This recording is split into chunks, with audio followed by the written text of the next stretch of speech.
I thought today would be like a quick 5-minute face, 4 eyeshadow palettes later, rocking a blue lid. Who would have thunk? What's up, Buttercups? It's me, Amy Young, and I'm here to change the way you think about dating and relationships. Attention please, we have a viewer requested video. This lovely lady wished to remain anonymous. She wrote me a badass soul-bearing email. Let's hear what she has to say. Hey Amy, I love your videos. I've watched every single one, but I've never seen you talk about this. Last summer, I found out I have herpes. Yes, the genital kind, the scary kind, the kind everyone is freaked and grossed out by. It's honestly not nearly as big of a problem in my life as I thought it would be, except when it comes to meeting guys and dating. I haven't seriously dated anyone since I got my diagnosis, but the last guy I told before sleeping together seemed really uncomfortable and mysteriously disappeared a week later. I'm so scared that no guy will want to be with me now, and that as soon as I get close to someone, I'll have to tell him and it'll ruin everything. What should I do? Please, I'm so desperate and I don't feel like anyone else will understand. Thank you from the bottom of my heart. Thank you guys for like sharing shit with me. I get like so many messages and emails of people just sharing such personal stuff and I can't respond to everybody and it drives me fucking nuts. I'm really excited to answer this today.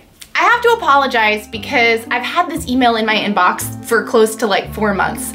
And I knew that I really wanted to answer it, but I wanted to be very careful about how I did because I don't know exactly what you're going through, Anonymous. I've never been in your precise position, but girl, I do know what it feels like to feel undateable, to just feel like no one would ever want to choose you, to feel like something's kind of wrong with you, to feel like there's something about you that just makes you unlovable. I have felt that, I've been there, I get it, and I know a lot of other people who have felt that way too, because I get emails from them every week. I get emails from men and women who really worry that because of who they are and the cards that they've been dealt, no one will ever want to love them. This video is gonna make me really emotional, and we're gonna roll with it because this is important. I get emails from women who are single moms and are thrice divorced and are still looking for love and worry, can a man accept me and this and the whole package? Men and women who are differently abled, who worry that because they're in a wheelchair or they use crutches that, you know, that like takes them off the market somehow. Beautiful, wonderful individuals who have experienced sexual abuse, who are newly sober, who struggle with mental health issues, who just feel like it's too much. Who's gonna choose this? You know, a lot of people have something that just makes them feel like, you know what? I'm just too different. I am unchoosable. This like big scary thing makes me just undateable. I know a lot of people who have stuff like that. And that is so sucky and painful, right? To feel like there's this one thing that defines you, right? Like that there's just this one thing about you that just makes you unattractive or unappealing, and that is going to just leave you like forsaken and kind of extra screwed in the love department. That blows. You ask me what you should do, Anonymous, and I don't know what you or anyone else should do, but I do have something I want to share that I think might help, that I know has at least helped other people. So I want to share that.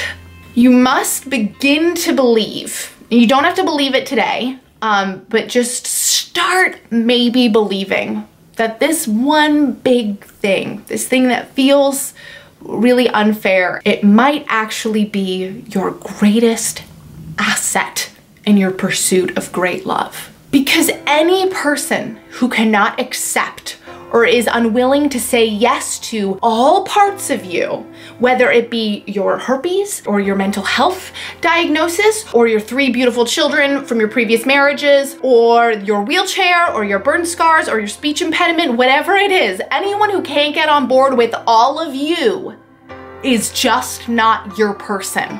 This thing is actually your greatest filtration mechanism. It's like a built-in lie detector test that asks, how serious are you about me? How into this are you? How ready to invest are you actually? Really, because this will tell me a lot. Just as best you can, you must see this thing as actually a very useful tool in weeding out wishy-washy, half-assed, not worthy people who aren't actually 100% interested in knowing and loving you. And that doesn't say anything about you, that says everything about them. Because when somebody disappears or heads for the hills, of course it sucks, it blows chunks, but all it actually means is that we have successfully weeded out another person who is so not right for us, because you will not have to convince someone to accept this thing about you.